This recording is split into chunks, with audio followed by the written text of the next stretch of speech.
السلام عليكم ورحمة الله وبركاته.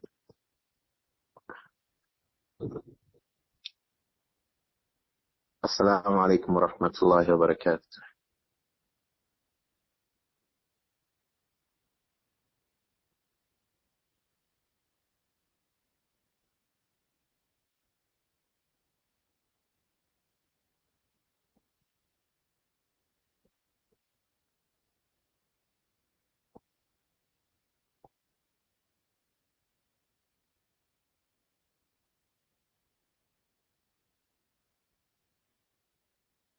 السلام عليكم ورحمة الله وبركاته.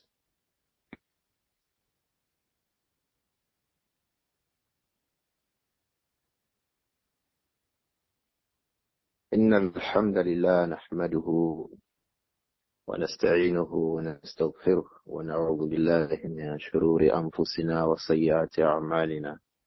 من يهده الله فلا مضل له ومن يضلل فلا هادي له. أشهد أن لا إله إلا الله وحده لا شريك له وأشهد أن محمدا عبده ورسوله صلى الله عليه وآله وسلم. ما بعد, we apologize not coming to class on the last Friday. We also apologize sincerely for starting this class a bit late. Even though I cannot hear any of the brothers, I couldn't hear Abu Abdurrahman, Abu Shaykh, nor Abu Amir. But I think we can go on with the class, inshallah. In the last class, we discussed an aspect of the life of our mother, Āishah radiyallahu anha, from our reading from this book, Siyar A'alām An-Nubala by Imām Adh-Dhahabi. We have been reading about Seerah Āishah radiyallahu anha, Umm-al-Mu'mineen radiyallahu anha. And we've discussed a number of issues regarding her. We discussed how the women in the household of the Prophet ﷺ used to be jealous of Āishah. They felt a high sense of jealousy regarding the Prophet ﷺ towards Āishah. They felt very jealous of her radiallahu anha because of the Prophet's love for her and for many other reasons that we explained in those aspects of the discuss. And then we came on to, in the last class, how she herself, radiallahu anha, Umm-al-Mu'mineen Āishah bint Siddiq, radiallahu anha, how she also will become jealous regarding other wives of the Prophet Muhammad alayhi salatu wasalam. She said, radiallahu anha, ما غرت على امرأة ما غرت على خديجة. I did not used to be jealous of a woman from the wives of the Prophet Muhammad sallallahu alayhi wa sallam. ما غرت على امرأة من نساء النبي عليه الصلاة والسلام ما غرت على عائشة. From the wives of the Prophet sallallahu alayhi wa sallam. ما غرت على نساء النبي. I did not used to be jealous of any one of the wives of the Prophet Muhammad alayhi salatu wasalam as she used to be jealous. ما غرت على خديجة رضي الله عنها, as she used to be jealous regarding our mother Khadija رضي الله عنها بنت خويلد. من كثرة ما كان رسول الله صلى الله عليه وآله وسلم يذكرها, because of the much of how the Prophet sallallahu alayhi wa sallam would mention Khadija, Khadija, Khadija, Khadija. In another report, she said, radiyallahu anha, وَكَانَ إِذَا ذَكَرَ خَدِيجَةً لَمْ يَسْأَمْ مِنْ ثناء عليها واستغفار لها. إذا ذكر الرسول عليه الصلاة والسلام خديجة, when the Prophet عليه الصلاة والسلام, whenever he mentioned Khadija, لم يسأم من ثناء عليها, he does not get tired of praising her, واستغفار لها, and asking Allah to forgive her. رضي الله عنها. وَإِنْ كَانَ لَيَذْبَحُ الشَّاةَ. Sometimes the Prophet ﷺ would slaughter a sheep, ثُمَّ يُهْدِيهَا إِلَى خَلَائِلِهَا. And then the Prophet ﷺ يُهْدِيهَا. He will give a part of the sheep to the friends of who? Khadija radiyallahu anha. And these matters became a thing of jealousy for Aisha regarding who? Khadija radiyallahu anha.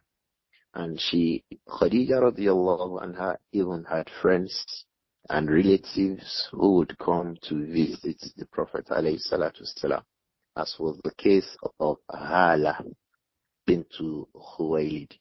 Our mother Aisha radiyallahu anha said, Ista'zanat Hala bintu Khuwaylid.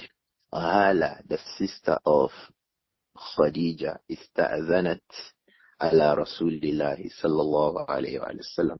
She asked for permission to come in and visit the Prophet sallallahu alayhi wa sallam. And that was, of course, in the house of who? Aisha. When she asked for permission, فَعَرَفَ اسْتِئْذَانَ خَدِيجَةَ, the Prophet sallallahu alayhi wa sallam, by Hala's isti'zan, Salamu alaykum, and I come in, that she would say, the Prophet sallallahu alayhi wa sallam recalled and remembered how Khadija radiyallahu anha used to speak, because Hala was a sister. So the closest thing was that the sister would speak and behave in the manner that her older sister would speak and behave. So when Hala made istizan, it made the messenger to remember the sister of Hala, Khadija al-Mu'minin radiyallahu anha. Our mother Aisha, she was the one reporting the narration because it was in her presence. She said, radiyallahu anha, farta'a lidhalik. The Prophet became elated. He was happy. He was glad regarding that. Faqal, and then he began to say, sallallahu alayhi wa sallam, Allahumma hala, Allahumma hala. Oh Allah, hala has come. Oh Allah, hala. Oh Allah, hala has come. Allah, hala has come. Radiyallahu anha, sallallahu alayhi wa alihi wa sallam. Aisha said, فَغِرْتُ عَلَيْهَا فَقُلْتُ. So I became jealous how the Prophet was praising, and he was apprehensive, gladly apprehensive to receive Hala in the house.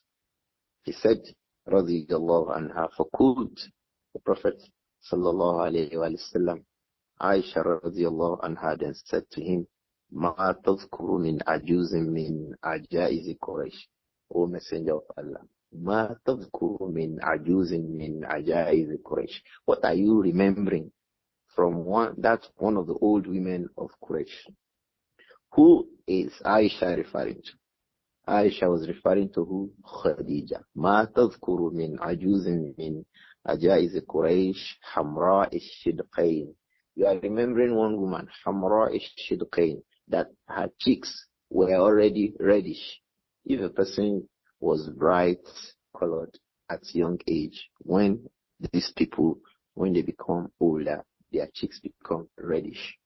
So our mother Aisha was referring to Khadija. That woman was an old woman now. Her cheeks were red. Radiyallahu anha, ahalakat fid dahri. She died a long time ago. وَقَدْ أَبْدَلَكَ اللَّهُ خَيْرًا مِنْهَا. And Allah has replaced her with something better than her for you. The scholars say in terms of beauty and look and old age, that if it were that our mother Aisha was mentioning she herself being more virtuous than Khadija, the Prophet would have corrected her. That the issues she mentioned were issues of look and age. In terms of look and age, it was possible that our mother Aisha was, of course, younger by far than Khadija. Perhaps she was also more beautiful in her look than Khadija. But in terms of the virtue of a woman, the scholars have held differently who was more virtuous between our mother Aisha and between our mother Khadija radiyallahu anhum. And many of the scholars also held back But the fact is that وَكُلًّا وَعَدَ اللَّهُ الْحُسْنَى. Both of them have been promised goodness from their Lord. The point here was that Āishah radiallahu anha, in this part of our discussions here in our book, Seerah A from Siyar A'alām An-Nubala, she was talking about her jealousy regarding our mother Khadija radiallahu anha. Today, bi'idhnillah, we'll be moving to a completely different topic from amongst the things that happened inside the marriage of our mother Āishah. Āishah radiallahu anha was married to Rasulullah Muhammad alayhi salam. She was married to the Messenger of Allah. One of the biggest events in the life of the Prophet Muhammad sallallahu alayhi wa alihi wasallam was Al-Isra' and what? Al-Mi'raj. Al-Isra' was the Prophet's journeying from Masjid al-Haram to Baytul Maqdis. Allah mentioned it in the beginning of Surah Al-Isra. Subhanalladhi asra bi'abdihi. That's why it is called Al-Isra'. Asra bi'abdihi laylan min al-Masjid al-Haram ila al-Masjid al-Aqsa alladhi barakna hawlahu linuriyahu min ayatina. So this was about Al-Isra'. But on the night of Isra itself, from Baytul Maqdis, from Masjid al-Aqsa, the Prophet sallallahu alayhi wa sallam was also taken upon another journey from Masjid al-Aqsa to the heavens. This second journey to the heavens is referred to as what? Al-Mi'raj.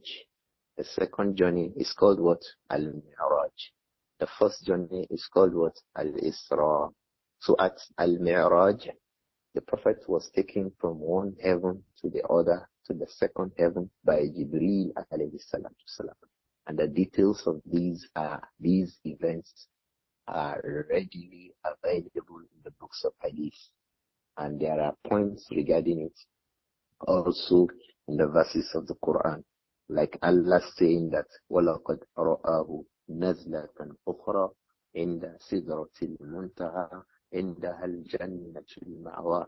This is an indication regarding Al-Mi'raj, that the Prophet alayhi salatu wasalam, we are coming back to this verse. He saw Jibreel, رَآهُ نَزْلَةً أُخْرَى. He saw it. He saw Jibreel marratan ukhra. He saw Jibreel a second time. The second time the Prophet alayhi salatu wasalam saw Jibreel in his actual way he was created was doing Al-Mi'raj, when he took him to the heavens. So Al-Mi'raj was a big, huge spiritual and physical event. The Prophet went alayhi salatu wasalam in his entire person, both physically and in his spirit as a human being, completely as a human being, alayhi salatu wasalam. He went on that journey. He was not dreaming to be on the journey. He went as a person from the earth to the heavens, the first heaven, the second heaven, the third heaven, and in the details of these that occur in the books of Hadith. And like we said earlier, there are pointers regarding Al-Mi'raj in the various verses of the Quran, like the one we read regarding As-Sidratul Muntaha. And the only time the Prophet had anything to do with As-Sidratul Muntaha, that is the Lot tree Al-Muntaha, of the farthest place. The farthest tree, As-Sidratul Muntaha, the farthest Lot's tree, or the Lot's tree at the farthest place. That was the only time he had anything to do with that tree. And that was during Al-Mi'raj, that the Jibreel alayhi salatu wasalam took him, sallallahu alayhi wa sallam. Now, one of the events of that was whether the Prophet sallallahu alayhi wa sallam, during that journey, whether he saw Allah subhanahu wa ta'ala. Did the Prophet see Allah subhanahu wa ta'ala during Al-Mi'raj, when the Prophet went from this earth to the heavens and above the seventh heavens? Did he see Allah? Did the Prophet see Allah? I'm sure you will now be wondering, what does that have to do with Āishah radiyallahu anha? if you are married to a man who was the only human being that ever traveled into the heavens alive in his real self as a person, I'm sure whenever you become married to the man, you will be asking the man about that journey. That journey itself will be a main issue of discussion inside your marriage. Take it that you have a brother who had been to Hajj, who had been to Medina, who had been to Mecca, in fact, who had been to Baytul Maqdis, who had been to Masjid al-Aqsa. If you have a husband, before your marriage, he had been to Baytul Maqdis and he had been to Masjid al-Aqsa. When in your discussion you happen to know that he was in Masjid al-Aqsa, would it not become an issue to discuss after you become married to that kind of a man? And his experiences there too will be things of interest that he would like to discuss with you if he sees you as his beloved wife. I'm saying that even though the journey, he made it before he got married to you as a woman, it will be something that the two of you will be discussing inside the house. So the Prophet going into the heavens, sallallahu alayhi wa sallam, was always a thing of discussion between himself, alayhi salatu wasalam, and Āishah. So there is no way you can disconnect Āishah's marriage from Al-Isra and what? Al-Mi'raj. Don't also forget that Al-Isra and Al-Mi'raj were from the events from which Abu Bakr as-Siddiq took his praise name as Siddiq. It was after the Prophet sallallahu alaihi wasallam returned from that journey that Abu Bakr as-Siddiq became to be popularly called as Siddiq, because when he was told that the Prophet sallallahu alaihi wasallam went on Al-Isra and Al-Mi'raj in one single night, the people were disbelieving, the mushrikun. They were using it as a thing of jest. And Abu Bakr as-Siddiq affirmed it. If it was true that the Prophet said it, sallallahu alaihi wasallam, then that is true. It means the event was known inside the house of Abu Bakr as-Siddiq too, radiyallahu anha. And at that point in time, the point is that the Prophet sallallahu alaihi wasallam, the time that he traveled on Al-Isra and Al-Mi'raj, Āishah would have been born. She would be in age 3 or 2 or 3 at that time. Age 3, between age 3 or 4 at that time. In fact, she'll be up to about 5 or 6 at the time of Al-Isra and Al-Mi'raj, meaning that she would have heard it as a story too in their house, owing to the position of her father Abu Bakr as-Siddiq to the Prophet Muhammad sallallahu alayhi wa sallam. So from two major angles, from the fact that Āishah was the daughter of Abu Bakr as-Siddiq, for the fact that Āishah radiyallahu anha was the daughter of Abu Bakr as-Siddiq, and the story of Al-Mi'raj and Al-Isra will be going on, discussed in their house. Āishah would have been hearing about the story. Her father's friend and guide, the Prophet Muhammad alayhi salatu wasalam. He went to Baytul Maqdis, Masjid al-Aqsa, and from Masjid al-Aqsa he traveled into the heavens. She would have been hearing it in her house. And then for the fact that she later became the wife of the Prophet Muhammad alayhi salatu wasalam, it will definitely be a thing of interest between herself and her husband, the Prophet Muhammad sallallahu alayhi wa sallam. So that was why it became a thing she will discuss. And of course, people are asking her, what did your husband say about Al-Isra wal-Mi'raj? Did he say this? Did this happen? Did this happen? So she will become an authority regarding these matters. So let us hear what she said, radiyallahu anha. About this one occurs on page 166. This one occurs, the discussion about Al-Isra wal-Mi'raj occurs on page 166 in our copy of Siyar A'alām An-Nubala. Page 166 in the print of Mu'assasatul Risala that we have depended upon for our reading of this Seerah of our mother Āishah radiallahu anha. Al-Imām Adh-Dhahabi took a slightly different way to present this isnad. Previously, he would just go and say Hisham ibn Urwa and Abihi and Āishah radiallahu anha. He would just cut the isnad. He would not say Haddathani because he was far from them. And he was speaking from the books of Hadith, maybe Bukhari or Muslim or Sunan Abi Dawud and so. But this time, he stated his own isnad.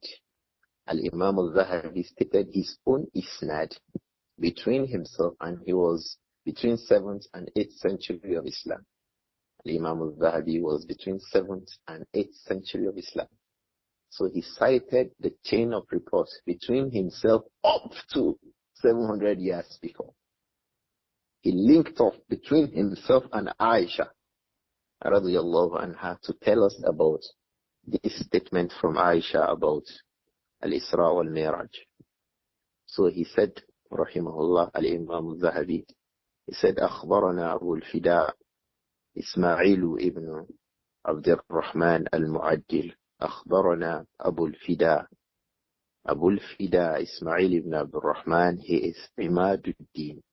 He is the Shaykh of Al-Imām Adh-Dhahabi, the person from whom Imam Adh-Dhahabi reported this story. His name is Ismail. His kunya is Abu al-Fida. He has a laqab, Imaduddin, and he is the son of Abdur-Rahman al-Mu'addil. Abdur-Rahman al-Mu'addil is Abdur-Rahman ibn Abi Bakr ibn Ayyub al-Hanbali. So he is Abu al-Fida Ismail ibn Abdur-Rahman ibn Abi Bakr ibn Ayyub al-Dimashqi.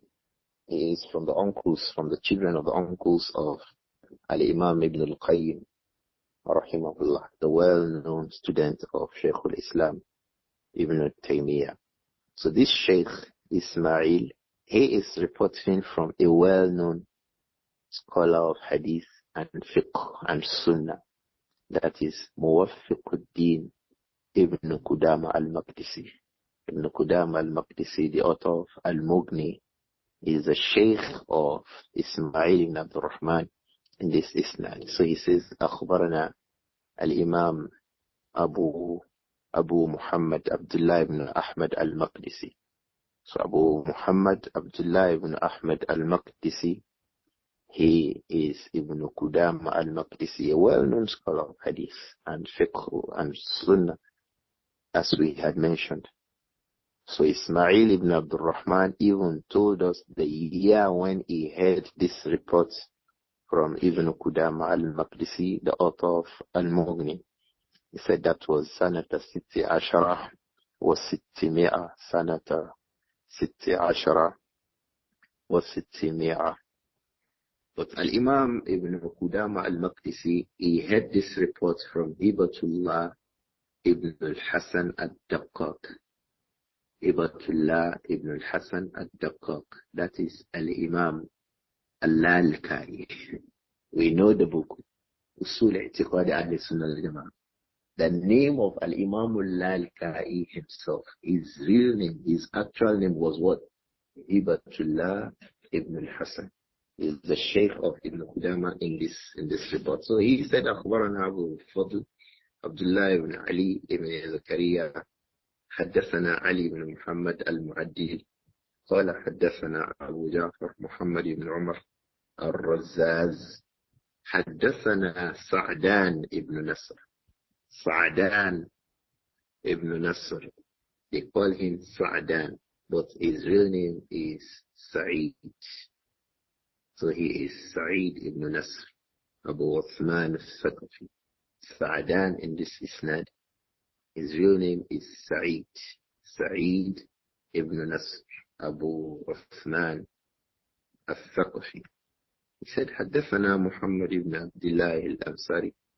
And Ibn Awn is well known from amongst the Sigar Tabi'in.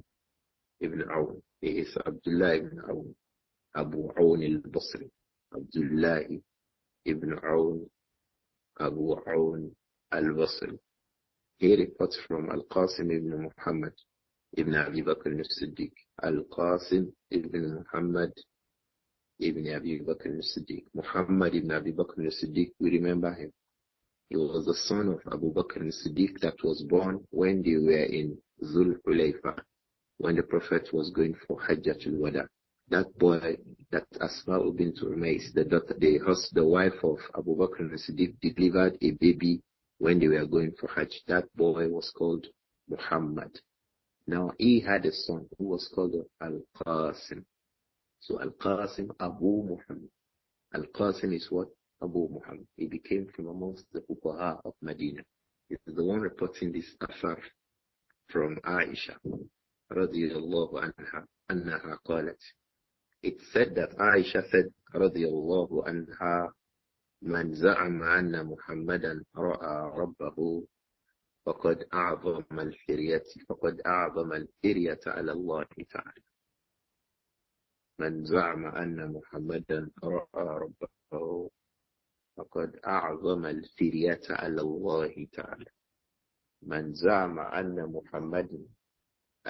محمدا صلى الله عليه وآله وسلم رأى ربه فقد أعظم الفرية على الله تعالى.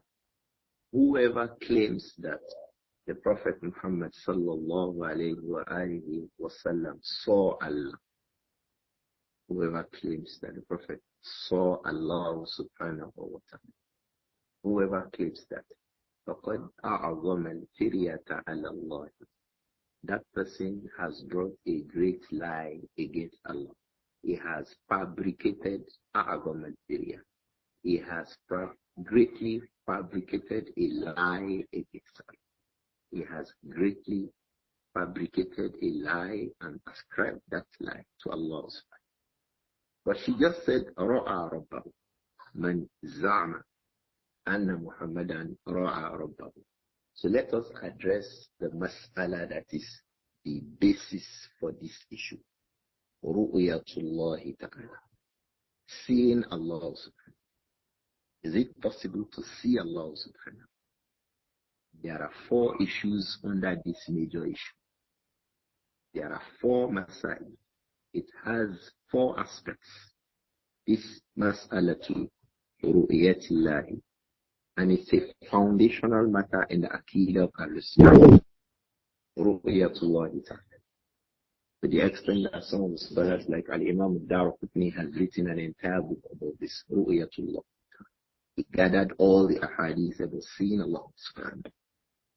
So can we see Allah subhanahu? Or will we see Allah? The scholars say there are 4 issues under this. Maybe we should take the issues one after the other. The first issue about Ru'yatullah Ta'ala is Ru'yatul Rasuli Sallallahu Alaihi Wasallam. Ru'yatullah للرسول عليه الصلاة والسلام عيانا على الأرض. رؤية الرسول ربه عيانا على الأرض. رؤية الرسول ربه. The prophets seeing his Lord Allah عيانا يعني بعيني رأسه, with the 2 eyes on his head, like this, the way one human being sees another person. على وجه الأرض, on the surface of the earth here. Is that possible? Did the Prophet ever see Allah? For example, in the scene of the way we see things, the scholars say there is ijma. Shaykh al-Islam Ibn Taymiyyah rahimahullah said, وَقَدْ اتَّفَقَتْ الْمُسْلِمُونَ عَلَىٰ أَنَّ النَّبِيَّ صلى الله عليه وآله وسلم لم يرى ربه بعينيه في الأرض. وقد اتفق المسلمون على أن النبي صلى الله عليه وآله وسلم لم يرى ربه بعينيه في الأرض. The Muslims are upon a consensus على أن الرسول, that the Prophet صلى الله عليه وآله وسلم لم يرى ربه, he never saw his Lord بعينيه في الأرض, with his 2 eyes on the surface of the earth, yaqzatan, while awake, like this. The Prophet never saw Allah. Shaykh al-Islam Ibn Taymiyyah said, اتفق المسلمون على ذلك. The Muslims agreed upon that. He mentioned that in a number of places. Rahimahullah. He mentioned that in Al-Majmu' in his Fatawa. He also mentioned that in his book, Dar'u At-Ta'arud Al-Aqli wal-Naql. It's another book that he had. We should not go on to explain the book. And this ittifaq, this consensus, is based on a statement of the Prophet Muhammad and other issues. The statement of the Prophet that it is based upon was his saying, sallallahu alayhi wa sallam, that وَعْلَمُوا أَنَّكُمْ لَن تَرَوْا رَبَّكُمْ فِي الدُّنْيَا وَعْلَمُوا أَنَّكُمْ. You should go and be aware, all of you, the Prophet said so. Go and be aware. Let everybody know it, that you cannot learn تَرَوْا رَبَّكُمْ. None of you will see his Lord in this world until you pass away and die. So no one can see Allah subhanahu wa ta'ala until he dies. That was why when Allah was talking to Musa alayhi salam, Musa asked to see Allah. And Allah told him that, Lan tarani, you can't see him. It's not that he can't see him forever, but you can't see me in this dunya. And I said, okay, let me see, okay. To make you know that you can see me, look at that mountain. The mountain crumbled. Musa cannot see him. So we can't see Allah in this dunya. Nobody can see Allah. If anybody says he was going on a street and somewhere and then he saw Allah there on that street, we know that that person is a liar. He can be educated if he's an ignorant, foolish person. Otherwise, that is from the speech of kufr, which is from the aspects of disbelief.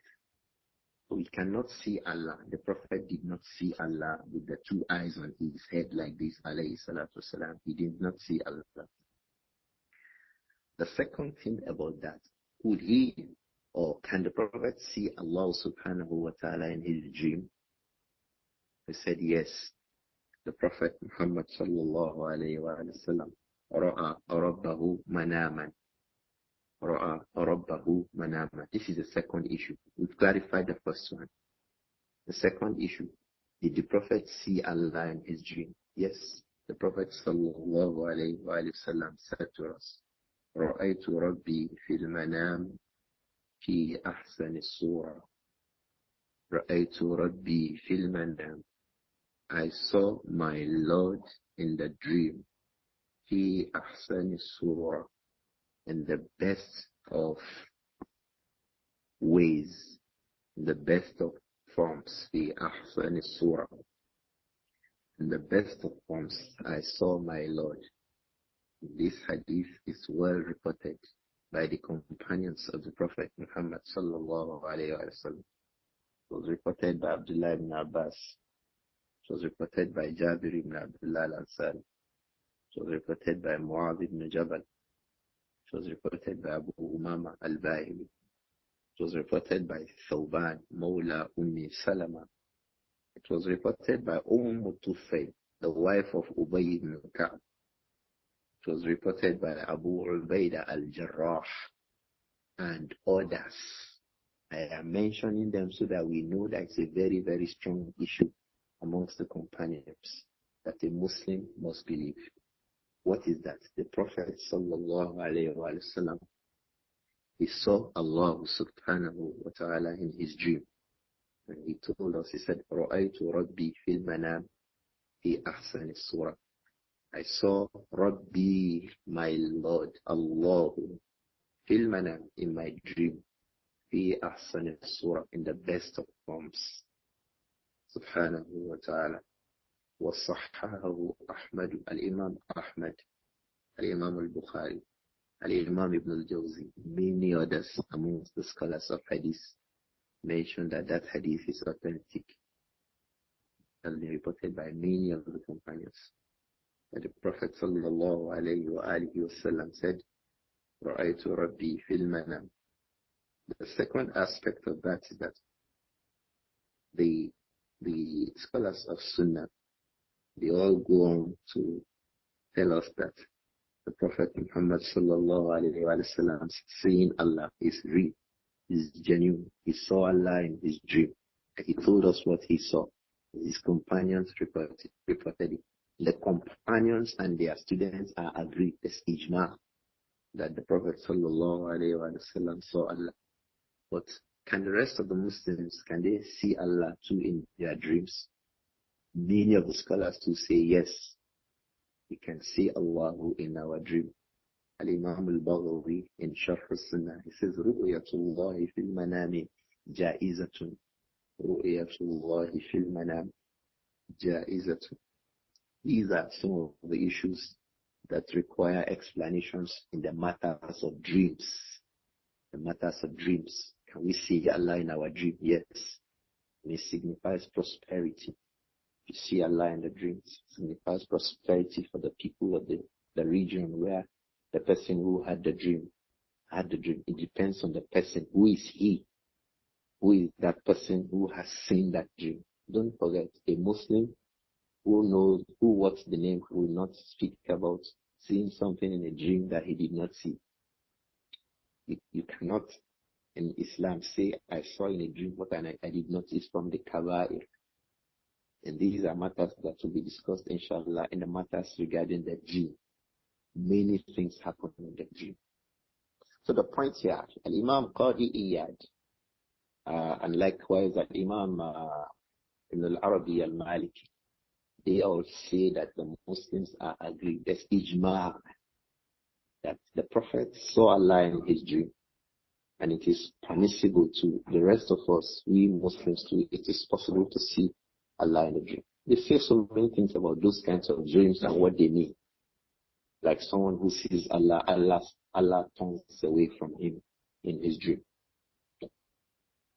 The scholars say that means that that person is upon saints. Because what Allah told us in the Quran about some people, La yanzurullahu ilayhim. Allah will turn away from them. The Prophet told us in a hadith about those that Allah will not look at. Those who draw their garments below the ankle and the rest of things like this. So not looking at you has to do with sins. Let us leave that aside. The point here is that the Prophet sallallahu alayhi wa sallam ra'a rabbahu fil manam. And he said alayhi salatu wasalam, ra'aytu rabbi fil manam fi ahsani surah. Sallallahu alayhi wa sallam. The third thing about ru'yatullah is ru'yatul mu'minina li rabbihim yawm al-qiyamah.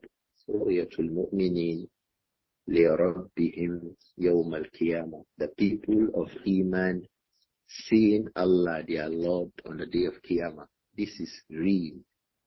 The people of Iman. May Allah make us end upon Iman and live a life of Iman. We shall see Allah on the day of Qiyamah inside Al-Jannah. May Allah make us from the people of Al-Jannah. The Prophet Muhammad sallallahu alayhi wa sallam explained a verse of the Quran when Allah said, لِلَّذِينَ أَحْسَنُوا الْحُسْنَى وَزِيَادَةً.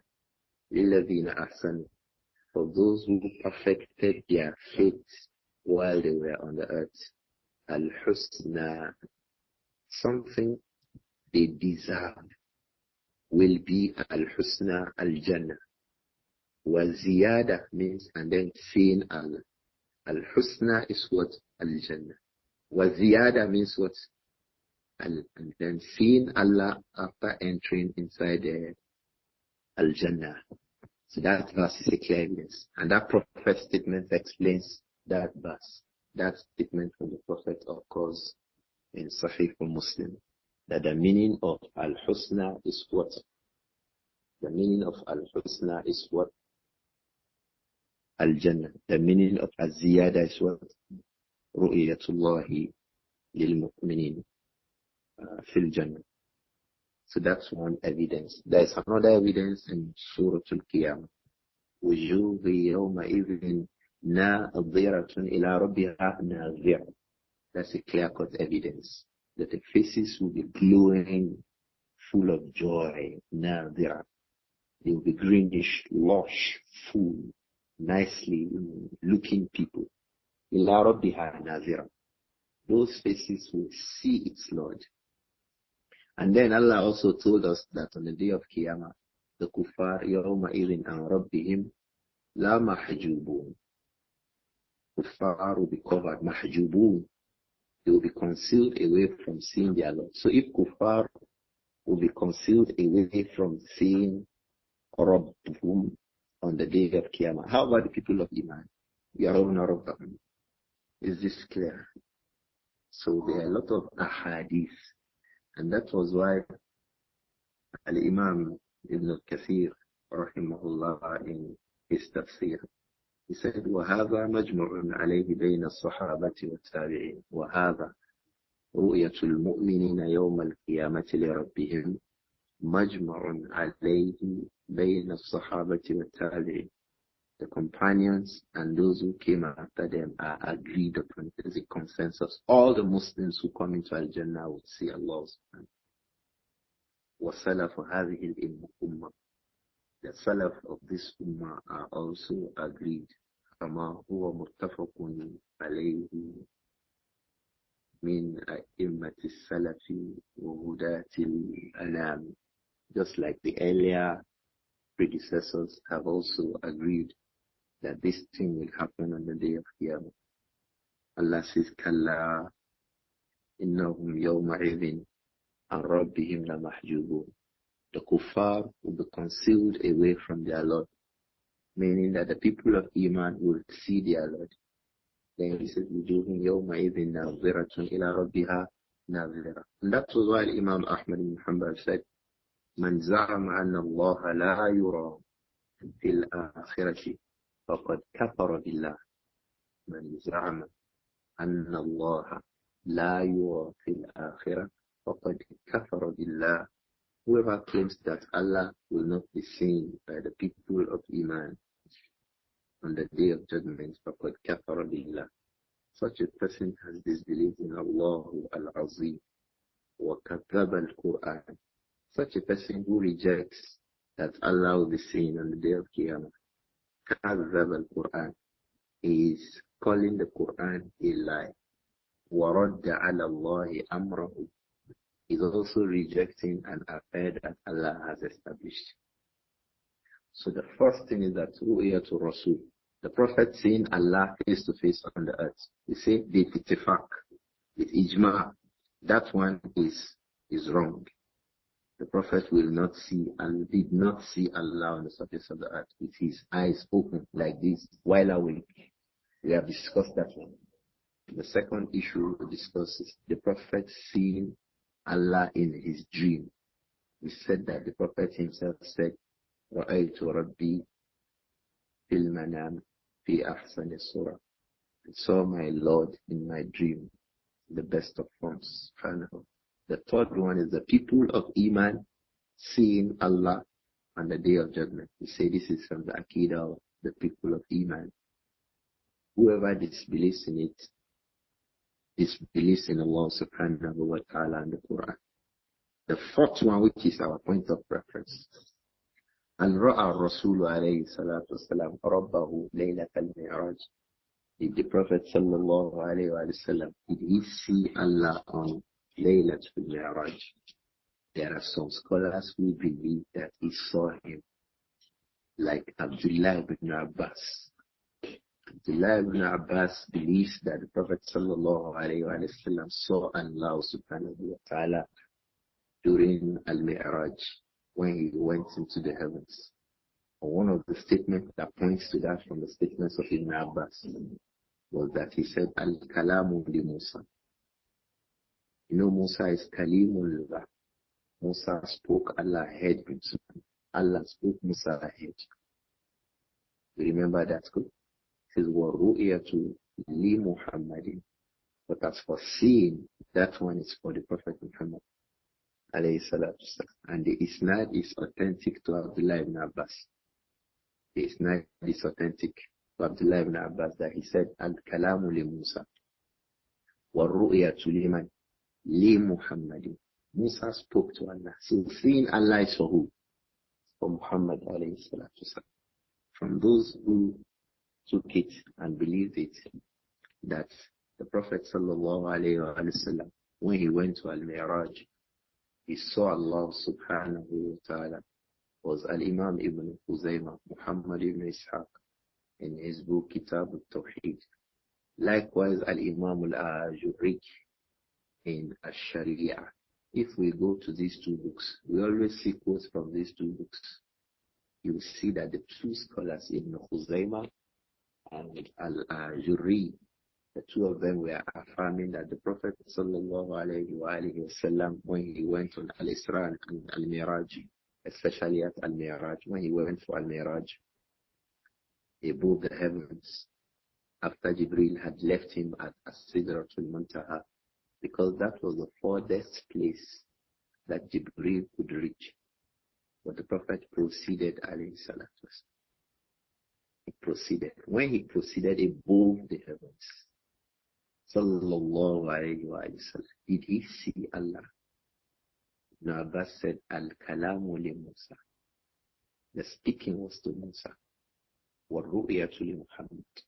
But as for seeing, it is for the Prophet alayhi salam. The same statement was also ascribed to people like Imam Ahmad ibn Hanbal. But the correct thing, and Allah knows best, is this position of Āishah radiyallahu anha. And her statement showed that there were some people amongst the companions who were saying that when the Prophet went for Al-Miraj, he saw Allah. So she said in this hadith, back to our book now, I have given us the background. She said, radiyallahu anha, من زعم أن محمدا رأى ربه فقد أعظم الفرية على الله. Whoever claims that the Prophet sallallahu alayhi wa sallam saw Allah, فقد أعظم الفرية على الله تعالى. That person has seriously fabricated something and ascribed it to Allah subhanahu. It means she was hearing it. So that she has to refute it. The Prophet did not see Allah subhanahu. And this is the most correct view. When the Prophet sallallahu alayhi wa sallam went for Al-Mi'raj, he did not see Allah subhanahu. Shaykh ibn Abdullah Abu Wa'il, one of the students of Abdullah ibn Mas'ud, and one of the students of Abu Dharr al-Ghifari too, radiyallahu anhum, Shaykh, and he was from amongst the Mukhadramun, those people who had accepted Islam before the Prophet died.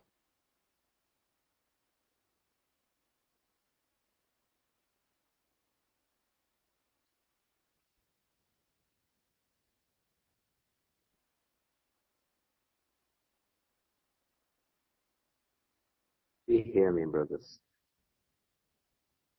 Shaykh ibn Abdullah was speaking once in front of Abu Dharr al-Ghifari. Can I be heard now? Ikhwa, can we hear me? Can we hear me, Ikhwa? Right. Shaykh ibn Abdullah Abu Wa'il, one day he was saying to Abu Dharr al-Ghifari, لو رأيت رسول الله صلى الله عليه وسلم لسألته, if I had met the Prophet, because Shaykh had already accepted Islam, but he did not meet the Prophet.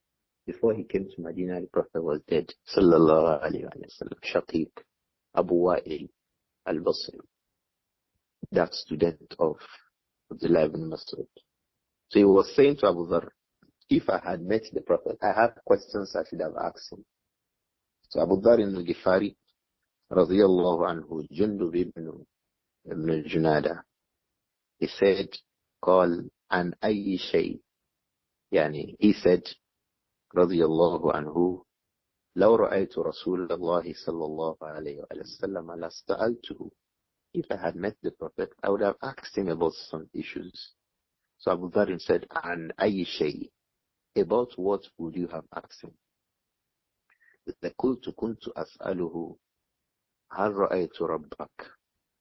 Did you see your Lord?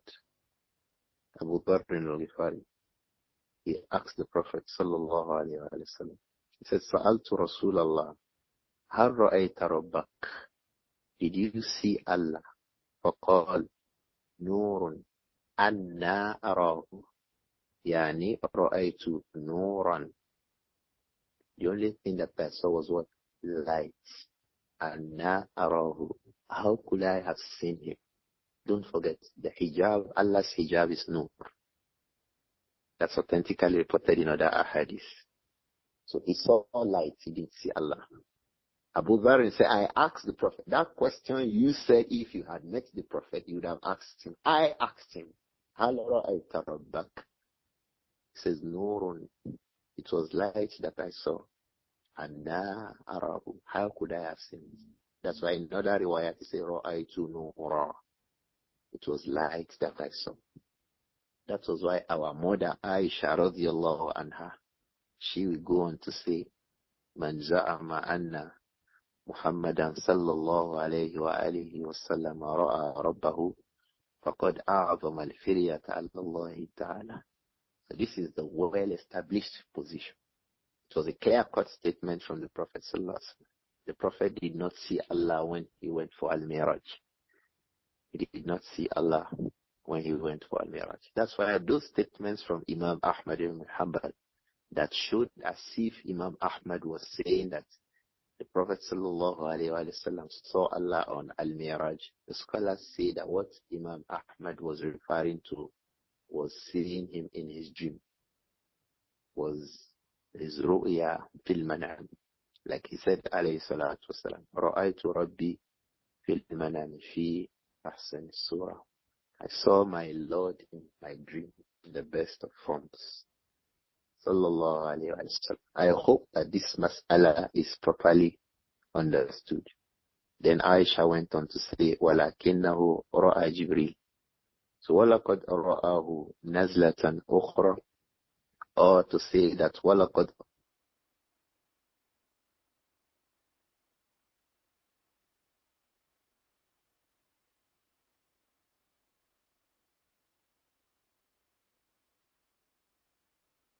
رآه all of Jibreel. It was Jibreel that he saw in his actual form. And during Mi'raj was the second time he saw him. The first time he saw him was at the beginning of the message. That's also clearly explained in an authentic hadith. And that is a hadith that Imām Adh-Dhahabi was referring to. But Shaykh Ibrāhīm, if you look at the footnote of this particular page we are reading, you see that the footnote is so large. It was about Aisha's explanation that the Prophet did not see Allah. What he saw was Jibreel. When Allah says in those verses of the Quran that وَلَقَدْ رَآهُ بِالْأُفْقِ الْمُبِينِ, or وَلَقَدْ رَآهُ نَزْلَةً أُخْرَى عِنْدَ سِدْرَةِ الْمُنْتَهَى, and so on. It was about Jibreel. It was not Allah that he saw. So Āishah would say radiyallahu anha, Man za'ama anna Muhammadan ra'a rabbahu faqad a'zama al-firyata ala Allah. Whoever claims that the Prophet Muhammad saw Allah, a'zama al-firyata ala Allah, he has greatly lied and ascribed a lie to Allah. وَلَكِنَّهُ رَأَى جِبْرِيلٌ. What he rather saw was Jibreel marratayn. He saw him marratayn fi suratihi. In the actual form, in the Asar of Abdullah ibn Mas'ud, he said he saw Jibreel. He had 600 wings. He saw Jibreel. Lahu sittumiya jinah. He has 600 wings. Some people will think that once you think about an angel, it is one wing on the right, one wing on the left. So when Allah said to us too that the malaika are ulu ajnihatin masna wa thulatha wa ruba', we think that because Allah says some angels have 3 wings, some have 2, some have 3, some have 4. What Ibn Mas'ud told us, of course, from the Marfu'at about Jibreel, was that he had 600 wings. And our mother Āishah radiallahu anha told us how the Prophet described to her. He says, رَأَيْتُهُ مُنْهَبِطًا مِنَ السَّمَاءِ. I saw Jibreel مُنْهَبِطًا مِنَ السَّمَاءِ صَادًا عِظَمُهُ صَادًا عِظَمُ خَلْقِهِ مَا بَيْنَ السَّمَاءِ وَالْأَرْضِ عِظَمُ خَلْقِهِ يَسُدُّ مَا بَيْنَ السَّمَاءِ وَالْأَرْضِ. The bigness of his size covered the entire heavens. When I saw Jibreel in his actual form, Jibreel is huge, alayhi salam. So he saw him twice like that. Once at the beginning of the message, and another one when during Al-Mi'raj. As for Allah subhanahu wa ta'ala, it was his hijab, the light that he saw. He did not see Allah subhanahu wa ta'ala. The Prophet did not see Allah when he went for Al-Mi'raj. I hope that this matter is clear. We come to page 167 in our book, Siyar A'alām An-Nubala. Imām Adh-Dhahabi said, هذا حديث صحيح الإسناد. This hadith, the chain of report, is authentic. Then he says, وَلَمْ يَأْتِنَا نَصٌّ جَلِيٌّ بِأَنَّ النَّبِيَّ صلى الله عليه وسلم رأى الله تعالى بعينيه. There is no clear-cut. لَمْ يَأْتِنَا نَصٌّ جَلِيٌّ. There is no clear-cut text that has come to us. بِأَنَّ النَّبِيَّ صلى الله عليه وسلم. That the Prophet عليه الصلاة والسلام رأى الله تعالى بعينيه. That he saw Allah with his two eyes. Whether awake or when he went for Al-Miraj, no text. The only time he saw Allah was during his dream. But that he saw Allah with his two eyes, whether while on the earth or when he went for Al-Miraj.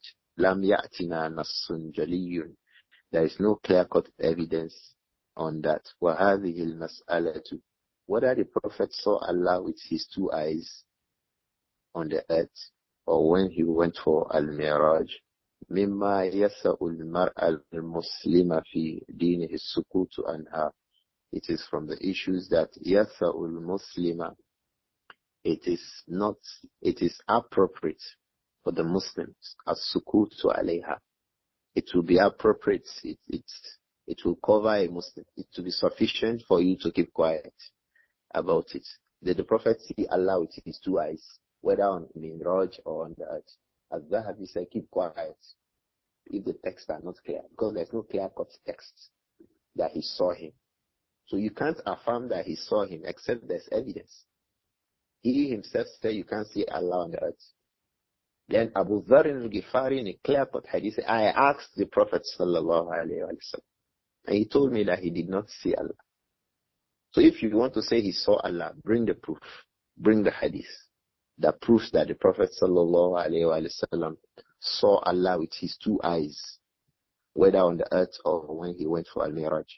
And here our mother Āishah is saying that anybody who claims that he saw him, whether during Mi'raj or on the surface of the earth, that person is lying.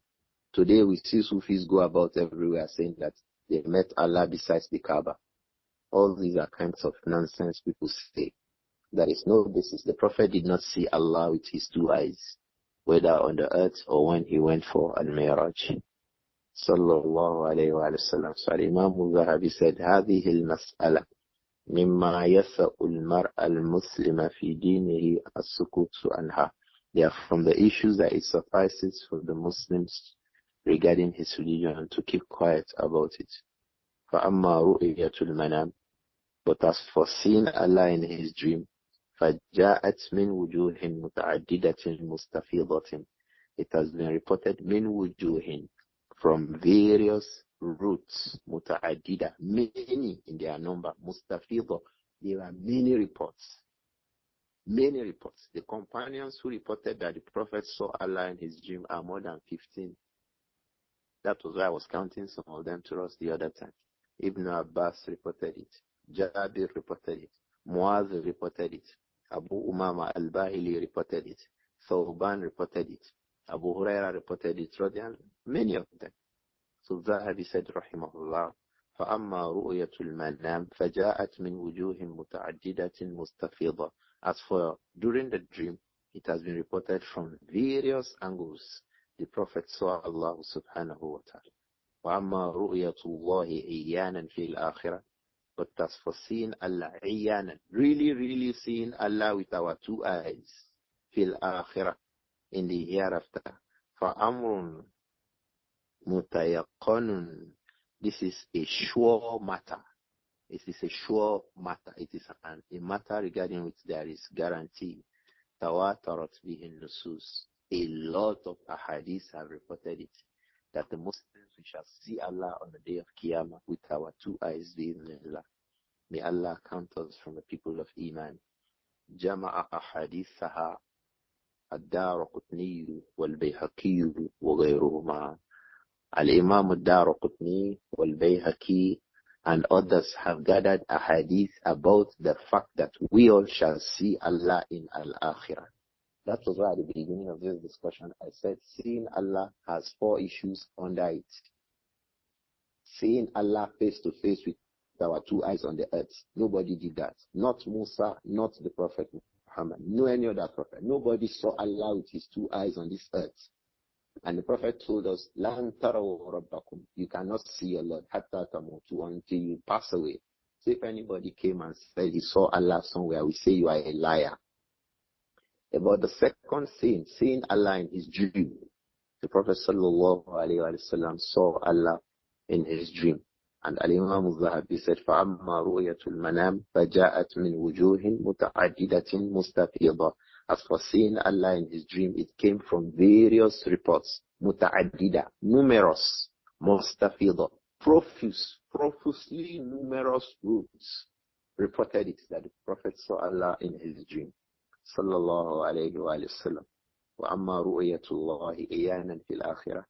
As for seeing Allah on the day of Qiyamah, فَأَمْرٌ مُتَيَقَّنٌ تَوَاتَرَتْ بِهِ النُّصُوص. This is a sure matter, it's a certain matter. The matter of certainty. Tawatarat bihin nusus. The texts have variously come down reporting it. We all shall see Allah on the day of Qiyamah. May Allah count us from the people of Iman. But as for whether the Prophet saw Allah when he went for Al-Isra Miraj, Adh-Dhahabi said, keep quiet. No text has come to say he saw him. Rather, what we have read from the text is Āishah saying that anybody who claims that the Prophet saw Allah, that person that person has greatly lied and ascribed that lie to Allah. And Abu Dharr al-Ghifari said, Sa'altuhu hal ra'ayta rabbak. I asked the Prophet, did you see Allah? And he said, Sallallahu alayhi wa sallam, ra'aytu nura. I only saw the light. So this is the issue. I'm sure you know that if you have a man like the Prophet as your husband, the way Āishah had the Prophet as her husband, she will be willing to ask him about all these issues so she can talk about it. So it forms a major part of her own marital life. You too, your husband might have traveled to Dubai, to anywhere before marriage. You'll be asking him, how is Dubai? Oh, he has traveled to Makkah before marriage. You'll be asking him, how is Makkah? So don't be surprised that after marriage, Āishah will be asking the Prophet sallallahu alayhi wa sallam about Al-Mi'raj and the things he saw in Al-Mi'raj. So she'll be able to make this kind of statements that we have read from her today. Inshallah, we'll continue from here in our next class. The time has been fast spent and I don't want to stop the topic because it's so delicate and it requires good understanding, inshallah. I hope that we can stop here. Perhaps we can take one single question or leave the rest of the questions till the next class. Abu Abdur-Rahman, who is in charge of the class today?